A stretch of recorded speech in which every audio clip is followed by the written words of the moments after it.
ឲ្យយើងលៀបទៅមើលល្ខោននឹងគេតែឥឡូវនេះអញឈឺក្បាលឯងយកទៅលៀបហើយទៅមើលល្ខោននឹងគេចុះឯប្រពន្ធឮប្តីបើកឲ្យទៅហើយឲ្យទាំងប្រេងទៅលៀបផងដូច្នោះអរពន់ពេកដោយពំបានដឹងកលជាគេនឹងចាប់ក៏យកប្រេងទៅឲ្យសហាយលៀបផងហើយបណ្ដាគ្នាទៅមើលល្ខោនឈរទន្ទឹមគ្នាលុះបន្តិចទៅស្ដេចទ្រង់ធំក្លិនក្រអូបប្រេងនោះទ្រង់ខ្សឹបប្រាប់នាម៉ឺនម្នាក់ថាចូលអ្នកទៅហិតក្លិនប្រេងក្រអូបយ៉ាងនោះប៉ុន្មានអ្នកចូលអ្នកនាំយកមកឲ្យអញជាឆាប់នាម៉ឺននោះក្រោយថ្វាយបង្គំហើយទៅហិតមនុស្សឯទៀតមិនធំសោះតែប្រុសម្នាក់ស្រីម្នាក់ដែលឈរទន្ទឹមគ្នាលាបប្រេងក្រអូបទាំងពីរនាក់នោះក៏នាំយកទាំងប្រុសទាំងស្រីយកទៅថ្វាយស្ដេចឲ្យលេងរំទៅហើយទ្រង់ឲ្យហៅទាំងប្រុសទាំងស្រីមកដល់ហើយទ្រង់សួរថានេះជាប្រពន្ធចៅឯងមែនឬបុរសនោះក្រាបបង្គំថាមែនទ្រង់មានព្រះបន្ទូលសួរទៅប្រុសជាសហាយនោះថាឯងបានទៅលួចដំបងចៅនោះមែនឬសហាយនោះក្រាបបង្គំទូលថាលួចមែនទ្រង់ឲ្យទៅយកដំបងនោះមកឲ្យយកសហាយទាំងប្រុសស្រីនោះទៅដាក់ច្រវាក់ធ្វើទោសបុរសជាម្ចាស់ដំបងថ្វាយបង្គំសុំទោសហើយក៏ប្រគល់ទាំងផ្ទះសម្បែងទាំងប្រពន្ធទៅសហាយនោះទាំងអស់ដោយពុំខឹងអ្វីឡើយបុរសសហាយនោះអន់ណាស់សំពះសុំទោសរួចវិលទៅវិញឯបុរសម្ចាស់ដំបងថ្វាយដំបងទៅស្ដេចហើយក្រាបលាទៅទៀនស្ដេចខត់ក៏ពំព្រមទ្រង់មានព្រះបន្ទូលថាដំបងវីឯងនេះថ្លៃណាស់ទ្រង់ព្រះរាជានុញ្ញាត3ឃ្លាំងមាសប្រាក់ឲ្យបុរសនោះយកតាមចិត្តបុរសនោះរើសអស់ទាំងឃ្លាំងមាសប្រាក់អំបាលនោះទៅឃើញកំបិតបន្ទោះមួយចាស់នៅក្រោមឃ្លាំងក៏យកកំបិតនោះនិងប្រាក់បន្តិចបន្តួចគ្រាន់តែចាយតាមផ្លូវហើយចូលទៅក្រាបថ្វាយបង្គំលាស្ដេចដើរចេញទៅទៀនស្ដេចពុំមានព្រះបន្ទូលអ្វីទេតែអស់នាម៉ឺនគេនោះថាជាមនុស្សឆោតមាសប្រាក់មិនយកទៅយកឯកំបិតច្រេះស៊ីបុរសនោះដើរចេញពីនគរនោះបានទៅនគរមួយដទៃទៀតជួនជាថ្ងៃមួយនោះស្ដេចនគរនោះទ្រង់មានព្រះបន្ទូលបង្គាប់សេដ្ឋីម្នាក់ថាព្រឹកស្អែកទ្រង់ទៅក្រសាព្រៃឲ្យមហាសេដ្ឋីធ្វើរទេះមួយយ៉ាងល្អល្អះឲ្យឆ្លាក់ក្បាច់លាបលន់ឲ្យហើយឲ្យតន់ក្នុងពេលព្រឹកស្អែកនេះបើធ្វើពុំតន់នឹងយកទោសស្លាប់ខ្លួនរីឯមហាសេដ្ឋីនោះធ្វើពុំតន់ហើយពុំធ្វើរទេះបែរជាទៅធ្វើឯក្តាមឈូសទៅវិញថ្ងៃនោះជួនជាបុរសនោះដើរទៅឃើញមហាសេដ្ឋីនោះកំពុងធ្វើបុណ្យក៏សួរថាចុះលោកមានការអ្វីបានជាធ្វើបុណ្យមានក្តាមឈូសផងដូច្នេះគេប្រាប់ថាស្ដេចឲ្យធ្វើរទេះមួយយ៉ាងល្អឲ្យតន់ពេលព្រឹកនេះស្ដេចនឹងទៅក្រសាព្រៃបើធ្វើពុំតន់ស្ដេចនឹងយកទោសឥឡូវនេះមហាសេដ្ឋីធ្វើពុំតន់ដឹងខ្លួនថាស្លាប់បានជាធ្វើមឈូសធ្វើបុណ្យទៅវិញបុរសនោះឆ្លើយថាក្រអ្វីប៉ុណ្ណឹងឲ្យតែបាយខ្ញុំស៊ីខ្ញុំនឹងធ្វើឲ្យតន់ តនព្រឹកនេះមហាសិទ្ធិបានលើដូច្នេះអនណាស់ហើយឲ្យរៀបបាយទឹកស៊ីឆ្អែតរួចប្រគល់ឈើឲ្យធ្វើរទេះបរោះនោះក៏ធ្វើតែនឹងកំបិតមួយដែលយកក្រោមបាតឃ្លាំងនោះបានរួចស្រេចក្នុងយប់នោះហើយលាបលន់យ៉ាងល្អព្រឹកឡើងក៏អូសទៅថ្វាយស្ដេចទ្រង់តូតឃើញទ្រង់ឲ្យរៀបប្រដាប់ប្រដាទៅក្រសាព្រៃឯមហាសិទ្ធិលុះរួចពីស្លាប់ហើយក៏នឹកក្នុងចិត្តថាអ្នកនេះមានគុណធម៌ណាស់ឥឡូវនេះនឹងរកអ្វីឲ្យសងឲ្យស្មើបានមានតែកូនក្រមុំមួយល្អឲ្យមានប្តីដូចនេះមានតែអញការឲ្យអ្នកនោះគិតហើយក៏ហៅមកការឲ្យទៅលុះការហើយក្នុងយប់នោះពេលផ្សងដំណេកបរោះនោះគិតលបងចិត្តប្រពន្ធហើយធ្វើជាផឹកស្រាស្រវឹងដេកទៅយប់យូរបន្តិចក៏ធ្វើជាក្អួតប្រឡាក់ប្រពន្ធអស់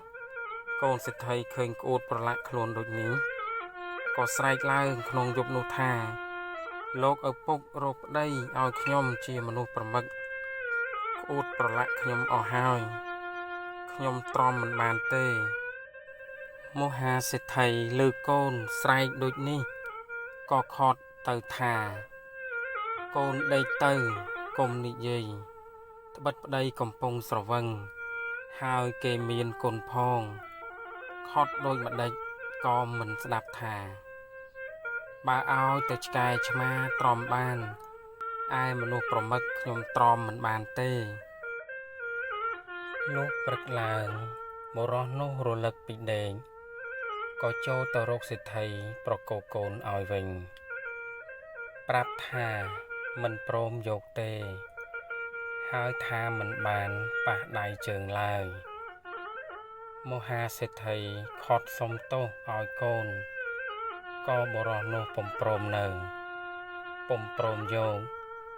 ហើយលាមហាសិទ្ធិយកតែកំបិតដើរទៅទៀតលុះស្ដេចយាងមកពីព្រៃទ្រង់ឲ្យទៅរកជាង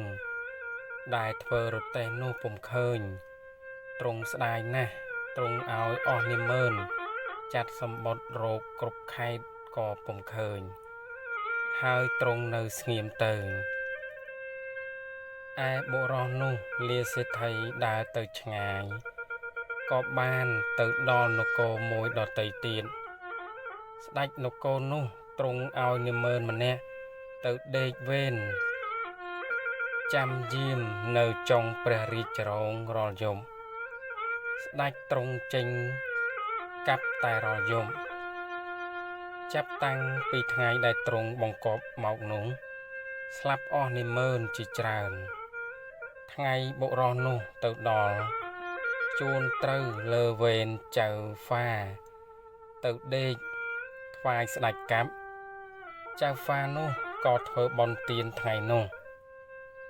បុរសនោះទៅដល់សួរគេថាលោកមានការអ្វីបានជាធ្វើបុណ្យទានហើយម្ដេចក៏កូនប្រពន្ធយំរាល់គ្នាដូច្នេះគេប្រាប់ថាលោកត្រូវទៅដេកវេនថ្វាយស្ដេចកាប់ល្ងាចនេះបានជាលោកធ្វើបុណ្យមុនស្លាប់បុរសនោះថាឲ្យតែបាយខ្ញុំស៊ីចុះខ្ញុំទៅដេកថ្វាយស្ដេចចុះគេឮដូចនេះក៏ទៅជម្រាបចៅហ្វាឲ្យហៅបុរសនោះទៅឲ្យរៀបបាយទឹកស៊ីហើយសួរថាបើអ្នកទៅដេកវេនថ្វាយស្ដេចជួយខ្ញុំនឹងធ្វើបុណ្យឲ្យអ្នក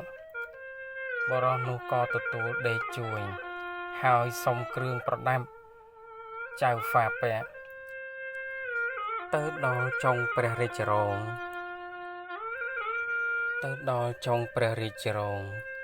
បុរសនោះពុំដេកឡើយចាំស្ដេចពេលយប់ជ្រៅស្ងាត់ស្ដេចទ្រង់បើកទ្វារចេញមកទ្រង់កាន់ព្រះខ័នយាងចូលមក នឹងកាប់បុរសនោះឃើញស្ដេចយាងមកជិត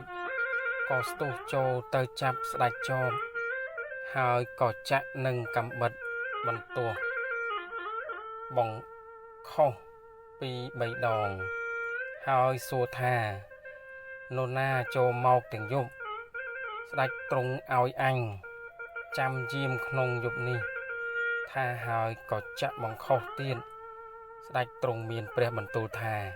ទេអញទេនរណាអញទេអញជាស្ដេចអីមកពេលនេះអញមិនដឹងទេត្បិតស្ដេចទ្រង់ឲ្យអញចាំព្រះរាជរោងក្នុងយប់នេះសួរដេញដោដូច្នេះហើយបុរសក៏លុតជង្គង់ថ្វាយបង្គំស្ដេចសុំទោសស្ដេចត្រាស់សួរថាចៅនៅឯណាបុរសនោះថាខ្ញុំនៅផ្ទះចៅហ្វាស្ដេចទ្រង់ជ្រាបទ្រង់ញញឹមហើយទ្រង់ចូលទៅក្នុងវិញលុះព្រឹកឡើងបុរសនោះលីកាំបិតចេញពីក្នុងវាំងមកផ្ទះចៅហ្វាអ្នកផងឃើញឆ្ងល់ថាបុរសនោះទៅដេកវេនថ្វាយស្ដេចកាប់ម្ដេចក៏មិនស្លាប់ត្រឡប់ជាមកវិញចៅហ្វាសូបុរសនោះជម្រាបតាមដំណើរសពគ្រប់ហើយជម្រាបថែមទៀតថាស្ដេចសពថ្ងៃនេះមិនមែនជាកាចទេត្បិតទ្រង់ពិសោធន៍រោគមនុស្សចេះដឹងក្នុងនគរដើម្បីហើយយើងដេកលក់នោះតើនឹងជាយ៉ាងណាទៅបុរសនោះនិយាយរឿងប្រាប់សពគ្រប់ទៅភ្ញាក់ខ្លួនរាល់គ្នាចៅហ្វានោះមានកូនក្រមុំមួយក៏ឲ្យជាប្រពន្ធបុរសនោះដោយគិតថាបុរសនោះមានគុណធ្ងន់ណាស់លុះព្រឹកឡើងស្ដេចទ្រង់ឲ្យហៅបុរសនោះមកទ្រង់ឲ្យធ្វើជានិមឺនធំរក្សាព្រះនគរបន្ទាប់ពីព្រះអង្គវេលាស្ដេចទ្រង់ជរាទៅទ្រង់ពុំមានព្រះរាជបុត្រនិងសោយរាជស្នងមានតែព្រះរាជធីតាមួយអង្គក៏ទ្រង់ព្រះរាជទានព្រះរាជធីតានិងរាជសម្បត្តិឲ្យបុរសនោះសោយរាជជាស្ដេចទៅរឿងពាក្យសុភាសិតតម្លៃ30តម្លឹងចប់ដោយបរិបូរណ៍ពាក្យពិតមិនចេះស្លាប់